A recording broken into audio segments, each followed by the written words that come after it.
ازيكم؟ ايه الاخبار؟ يا رب تكونوا بخير وبصحة وبسعادة. ازاي تبقى محترف في اي حاجة انت بتحب تعملها؟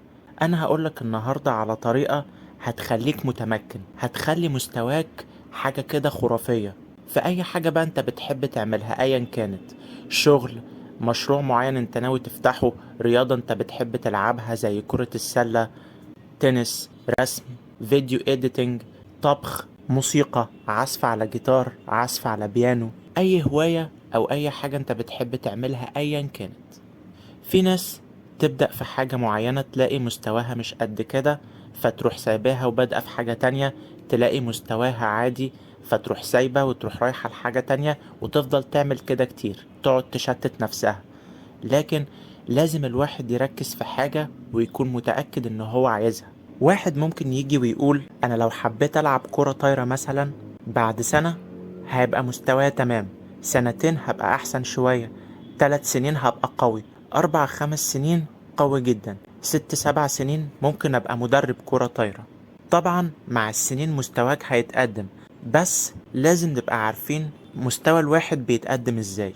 اول خطوة، في ناس بتبقى فاكرة انها كل ما تعمل مجهود كل ما تطور من مهاراتها كل ما مستواها هيزيد بالشكل اللي انتوا شايفينه ده، هيفضل كده خط مستقيم ماشي على طول.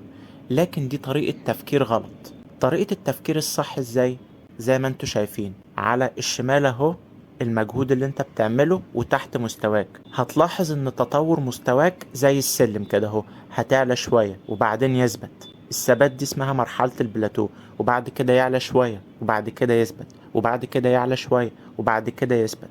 هي دي طريقة التفكير اللي لازم تبقى موجودة عندك، ان تطور مستواك هيحصل على شكل سلم مش على شكل خط مستقيم.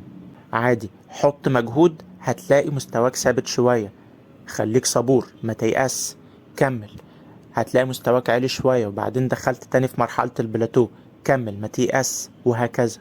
تاني خطوة هي الصبر. الحاجات الحلوة دايما بتاخد وقت، احيانا ممكن تاخد سنين كمان علشان تحصل. طول ما انت عمال بتكون في خبرات هتلاقي نجاحك جه.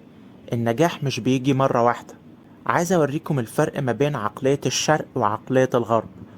بالنسبة مثلا في دول الشرق اللي هي دول آسيا، لما بيحبوا يدربوا الطباخ ان هو يعمل سوشي بيقعد سنتين الاول بس ينظف سمك. تخيلوا، بيقعد سنتين ينظف سمك. شايفين الشرق بيفكر ازاي؟ مش زي الغرب اللي بيبقى عايز كل حاجة بسرعة، كل حاجة تحصل بسرعة، النجاح يجي في وقت سريع جدا. فكل ما كنت هادي وبتركز في الحاجة بتفاصيلها واحدة واحدة وعلى مهلك، النجاح اللي انت عايزه هيحصل، ممكن حتى بعد كام سنة بس هيكون نجاح قوي جدا. تالت خطوة، وهي انك انت تبقى حابب الحاجة جدا. يبقى كل جزء فيك كده بيحب الحاجة اللي انت بتعملها، بتحب الحاجة بكل تفاصيلها، مركز فيها قوي، مديها كل اهتمامك كل تركيزك. زي الراهب كده فيها، زي الراهب اللي هو بيبقى دايما مركز في حاجة واحدة بس، بيركز على الهدوء. انت تبقى زي الراهب بس في الحاجة اللي انت بتحب تعملها، في المجال اللي انت بتحب تعمله. مهما عملتها طول اليوم كل يوم عادي، ما بتزهقش منها، بتحبها. مستواك دايما هتلاقيه بيتطور فيها أول بأول، وكل ما مستواك يتحسن ده هيحفزك انك انت تتحسن اكتر لحد ما تبقى مستواك قوي جدا وتبقى مميز في الحاجة اللي انت بتعملها. لو طبقت الثلاث خطوات دول هتوصل لنتائج انت ما كنتش بتوصل لها قبل كده. شير الفيديو ده مع اصحابك. شكرا جدا واشوفكم على خير الحلقة الجاية. كل الصحة، كل السعادة، سلام.